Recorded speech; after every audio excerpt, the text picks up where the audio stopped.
આ કિસ્સો મારે તમારી બધાની વચ્ચે મૂકવો છે અને બહુ રેર હું જ્યારે કોઈ અન્ય સમાજની વાતો આવતી હોય ને કે જે હિન્દુત્વ ઉપર વાર કરતા હોય એની બહુ ઓછી હું વાતો કરું છું, પણ ખાસ કરીને આ દીકરીઓ બેઠી છે ને એટલે મારે તમને વાત કરવી છે.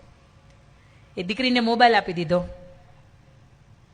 દીકરી ડોક્ટરનું ભણે, ફાર્માસ્યુટિકલની અંદર B.Pharm કરે, 3જું વર્ષ, અને સામેથી કદાચ કોઈ નામ બદલીને એને મેસેજ કરે, હાય બ્યુટીફુલ, અને સરસ મજાનો કોઈ ફોટો મૂક્યો ને એની ઉપર લખ્યું બહુ સુંદર લાગે છે, અને એની ઉપર એકાદી બે શાયરી મારી એને. અને એ સમયમાં દીકરીનો સાવ નવરાશ વાળો, ત્યારે રાતનો સમય, હાથની અંદર ફોન, ને એને એવું થયું કે થેન્ક યુ તો કહું. તરત દીકરી એવું કીધું કે થેન્ક યુ સો મચ. એટલે તરત સામેવાળા એવું કીધું, આપ ક્યાંથી? હું વડોદરાથી. આપ શું કરો છો? હું B.Pharm કરું છું. કઈ કોલેજમાં છો? અહીંયા. હું પણ B.Pharm કરું છું. મને પણ ડોક્ટરનું પાત્ર છે ને એને હું શોધી રહ્યો છું. બરોબર છે, મારા પપ્પા જોણ બાબતનું નક્કી કરે જ છે, એટલે બેની વચ્ચે મિત્રતા થઈ.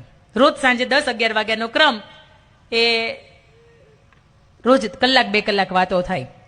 છોકરો એની જ્ઞાતિ છુપાવે છે, છોકરી જેટલું છે ને એટલું બધું સાચું કહી દે. એને કયો કલર ગમે, ક્યાં જવું ગમે, એટલે છોકરો છે ને બીજા દિવસે એ કલરની કંઈક વસ્તુ લે અને આ દીકરીને એવું કે મેં તને તારી કોલેજની બહાર તારા વોચમેન છે ને એને આપી છે, તારા માટે એક નાનકડી હું ગિફ્ટ મોકલાવું છું. ત્યાં સુધી કે દીકરો 15-17 દિવસની વાતચીત કર્યા પછી એક 15,000 રૂપિયાની ડાયમંડની રિંગ છે ને એ પણ એને સોનાની મોકલાવે છે. તમે સમજજો, મેં તમને કહ્યું એમ કે ઘરની 4 દિવાલ છે ને એ જ સુરક્ષિત છે, બાકી દુનિયાનું કોઈ સ્થળ સુરક્ષિત નથી. એને રિંગ મોકલાવે એટલે આ દીકરી રિંગ લે એટલે તરત અંદરથી લાગણી થાય કે હા હોના ભાવ તો 1.25 લાખ રૂપિયા. અને આપણને કોઈ એક રિંગ દેતું હોય તો આપણી પ્રત્યેને લાગણી હોય કે તો જ દેતું હોય ને, કે એમને તો કઈ કોઈ દે નહીં. આ છોકરાનું ક્યારેય મળી નથી, તેમ છતાંય જોતો કેટલી કેર કરે. રોજ મને પૂછે તું થાકી ગઈ, તે કઈ ખાધું? મારા મા બાપ તો મને કોઈ દિવસ આવું કઈ પૂછતા નથી. સમજો ભૂલ અહીંયા થાય છે. દીકરી છે એ રિંગ સ્વીકારી લે. દીકરો બહારથી દૂરથી જોવે છે, ઓકે બરાબર છે, જે કામ કરવું હતું ને કામ થઈ ગયું હવે મારું. અને કેટલી સ્માઇલની સાથે એ સ્વીકારે. એ સ્વીકાર્યા પછી જેવું એ ખોલતી હોય ને એટલે તરત જ પેલો એને ફોન કરે. નંબર તો એક્સચેન્જ થઈ ગયો હતો ત્યાં સુધીમાં, કે તું થોડીક વાર ખમી જા, આજે આપણે કોફી શોપ પર પહેલી વખત મળીએ છીએ અને હું ઈચ્છું છું કે મારી રિંગ છે ને મેં તને આપી છે ને તે હું મારી જાતે પહેરાવું. એટલે દીકરીને તો એમ થાય કે ઓહો દિલ ગાર્ડન ગાર્ડન. તમે સમજો, આ વાત તમે સાંભળો છો તોય તમને એમ થાય છે ને કે બરોબર છે, આ તો બહુ મજાની વાત ચાલે છે. તમે સમજવાનો અંત કે ઓટલો ગંદો આવે છે ને. એ 15,000ની કિંમતની અંદર એ દીકરીનું, મેં તમને કહ્યું એમ કે આ 10 રૂપિયાની હતી ને પહેલી 100 રૂપિયાની હતી, અને કોક એક્સચેન્જ કરવા આવ્યું. દીકરીની કિંમત કરોડોની અંદર હતી, કારણ કે એ ચરિત્રવાન દીકરી હતી, ઉજળા સમાજની દીકરી હતી. પણ એની વચ્ચે એ દીકરી 5 વાગે એની કોલેજથી છૂટે એટલે કેફેનું એડ્રેસ આવે. એ કેફે ઉપર એ મળે એને. પેલો છોકરો છે એક સરસ મજાના રૂપરંગની અંદર તૈયાર થઈને આવે. હજી પોતાની જ્ઞાતિ છુપાવે છે કે હું કઈ જ્ઞાતિમાંથી આવું છું. અને આ ઈ જ્ઞાતિ છે કે હિન્દુત્વની ઉપર, સનાતન ધર્મની ઉપર જે વાર કરે છે. 5 વાગે એ છોકરી છે એની સાથે પહેલી વખત મળે એટલે 15 દિવસની વાતચીત કર્યા પછી છોકરો કદાચ નો થોડો ખારો લાગતો હોય તો એને એમ થાય કે ના આનાથી સારું કોઈ દુનિયામાં બીજું કોઈ પાત્ર જ નથી. તમે સમજો ત્યાં સુધી કે દીકરીનું B.Pharm પૂરું થાય ત્યાં સુધી એના સંબંધો છે એમને રહે. અને એ દીકરી એવું કે મારે ભણવા માટે હવે વિદેશ જવું છે, મારે M.Pharm અહીંયા નથી કરવું. એટલે છોકરો એવું કે આપણે એમ કરીએ કે આપણે બે જતા રહીએ અને આપણે લગ્ન કરી નાખીએ. કદાચ તારા પપ્પા છે એ તને ભણાવવા માંગતા છે, પણ હું તને ભણાવીશ જ ને, મારી ઘરે ક્યાં તાણ છે, હું તને અહીંથી મારતે ભણાવીશ. એનું B.Pharmનું 4થું વર્ષ છે એ પૂરું થાય છે. અને એવા સમયમાં એના પપ્પા 9 લાખ રૂપિયા જેટલું ઓછી ઉધારાના થોડાક કરીને એ દીકરીને ભણવા માટેની વ્યવસ્થા કરે અને દીકરીને એ પૈસા આપે. એટલે દીકરી છે ને તરત એવું કે તારે મારે તારે જ જવું છે ને, કે હું તને આપું છું, તું આપણું બેનું કરાવી નાખ. એને ટિકિટ કરાવી નાખે. એને વિદેશની યુનિવર્સિટીની અંદર ખોટું એડમિશન મળી ગયું છે, આવો ફેક લેટર દીકરી સુધી પહોંચાડી દે. અને પછી એમ કે આજની આપણી ફ્લાઇટ છે. એના પપ્પાની હરખભેર કેટલા હરખથી એને મૂકવા માટે આવે કે મારી દીકરી ભણવા માટે જાય છે. અને જેવા પપ્પા જાય એ છોકરાએ આ છોકરીની સાથે ત્યાં સુધી કે હું તને ટિકિટ નહીં કે ફોટો નહીં બતાવું, હું તને સરપ્રાઈઝ આપીશ. અહીંયા અંદર છે ને ત્યારે ખબર પડે કે એનું પ્લેન તો દુબઈનું છે. દુબઈ જાઉં છું એટલા માટે કે આપણે ત્યાં લગ્ન કરીએ, 5-15 દિવસ ફરીએ અને પછી ત્યાંથી જતા રહીશું. દીકરીને ભોળપમાં માનીએ ગઈ, કઈ વાંધો નહીં આપણે દુબઈ જઈએ છીએ. ઈ છોકરો એને દુબઈ લઈ જાય, પછી એક હોટલની અંદર સ્ટે કરે. આજ સુધીમાં કે મેં તમને કહ્યું એમ કે ક્યારે હાથ પકડી નહીં તે એકબીજા બેઠા નથી, એ ડાયરેક્ટ એને ત્યાં લઈ જાય છે. માત્ર એ વાતો થઈ છે કે કોફી શોપ ઉપર મળવાનું થયું છે. ત્યાં લઈ ગયા પછી એક હોટલની અંદર એ દીકરીને ઉતારો આપવામાં આવે ને એ છોકરો એવું કે અહીંયા મારા જાણીતા છે ને એ લગ્ન કરાવી આપે છે, હું એક વખત એમને મળતો આવું. મેં એને નીચે જ બોલાવ્યા છે. દીકરી તો કેટલી કોડ ભેર કે મારા લગ્ન થાય ને મારા પપ્પાને એમ કહી દઈશ કે પપ્પા એ છોકરો ગમતો હતો અને મારે હારે જ છે, અને એવી કોઈ જ્ઞાતિ નથી કે તમને તકલીફ થાય, એ સારી જ જ્ઞાતિ છે એટલે તમે મારા લગ્ન પછી હવે કરાવી દો ને, કારણ કે અમે કોર્ટ મેરેજ તો કરી લીધા છે. કારણ કે આ સ્વચ્છંદતાની અંદર જીવી રહ્યો સમાજ છે ને આવો વિચારે છે કે પહેલા આપણે કોર્ટ મેરેજ કરી નાખીએ ને પછી આપણે બાપુને કહીએ ક્યાં જાહે પૌણાવશે ને ક્યાં જાહે. દીકરી અંદર ત્યાં હોટલની અંદર રૂમ સફાઈ કરવા વાળો વ્યક્તિ આપણો ગુજરાતી તે દીકરીને પૂછે કે બેટા અહીંયા શા માટે આવ્યા છો? એક દીકરાની સાથે મારે લવ છે અને અમે અહીંયા લગ્ન કરવાના છીએ, 5-15 દિવસ ફરવાના છીએ અને પછી અમે ભણવાના છીએ, અમે બે ભણવા માટે અહીંયા આવ્યા છીએ.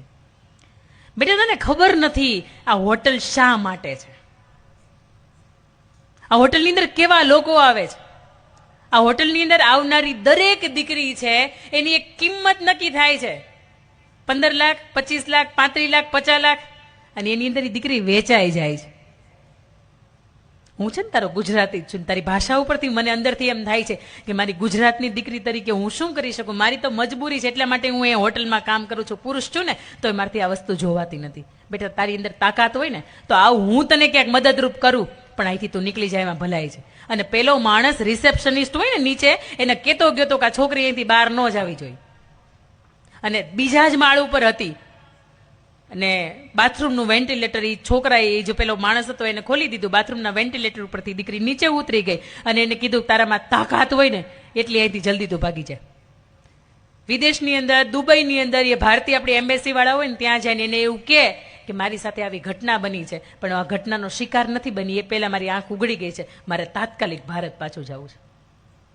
આપણી ભારતીય સરકાર છે એમની ત્યાંની એસએમબી એ મદદરૂપ થાય છે, દીકરી અહીંયા પાછી આવે છે અને ડાયરેક્ટ ઘરે જાય ને સાહેબ એના પપ્પાને એ કદાચ આખી જિંદગીમાં નહીં ભેટીને રડી હોય ને એટલું રડવા લાગે છે ને એવું કહે છે કે પપ્પા મને ખબર નથી કે મારથી મોટી હું ભૂલ થઈ ગઈ. આ એક ઇન્સ્ટાગ્રામ મારી આખી જિંદગીની પથારી ફેરવી નાખત નહીં, મને નહોતી ખબર, પણ કદાચ મા કુળદેવીની કદાચ દયા હશે કે મા ઈશ્વરની મારી ઉપર કૃપા હશે અને કદાચ તમારા મા બાપના સંસ્કારો કે તમે આખી જિંદગી માથું ઊંચું રાખીને આવેલા છો અને તમારી કેટલી હાથ પેઢીના પૂન પાછા હશે ને એટલા માટે હું અહીં પાછું આવી શકી. પપ્પા હું 50 લાખમાં વેચાઈ ગઈ હોત મને ખબર નહોતી.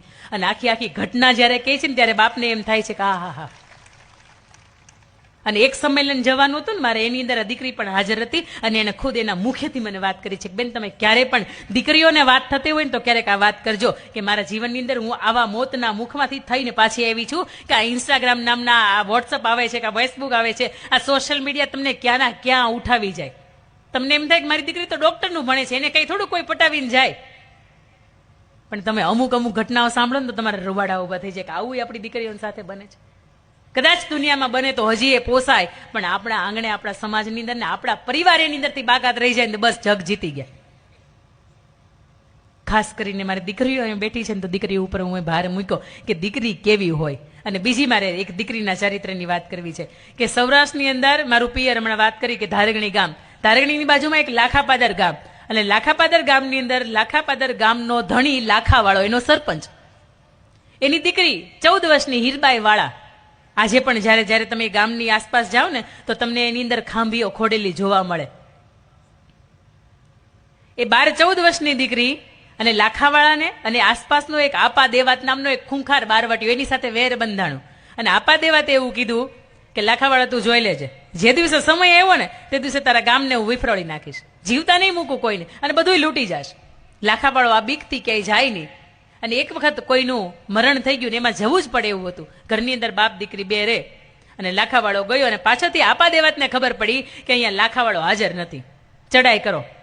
એ ચડાઈ કરે, ગામની અંદર જેટલા પણ માલ ઢોર પશુ સાધન જે પણ હોય સામગ્રી હોય એ લઈ જાય, અને છેલ્લે સૌથી છેલ્લું ઘર એટલે લાખાવાળાનું ઘર હોય ને આપા દેવાત આવે. એને ખબર જ હતી અંદર કોઈ નથી, તેમ છતાંય તેના ફળિયામાં આવીને એવું કે આપા લાખાવાળા બહુ મોટી વાતો કરતો હતો કે મારા ગામને હું કાંઈ નહીં થવા દઉં, હું છું ત્યાં સુધી મારું આખું ગામ સુરક્ષિત છે. પણ તું જો આપા દેવત તારે આંગણે આવીને ઊભો છે અને તારો વછેરો હોતી છોડીને હમણાં વયો જાય, તારું કાંઈ નહીં આવે.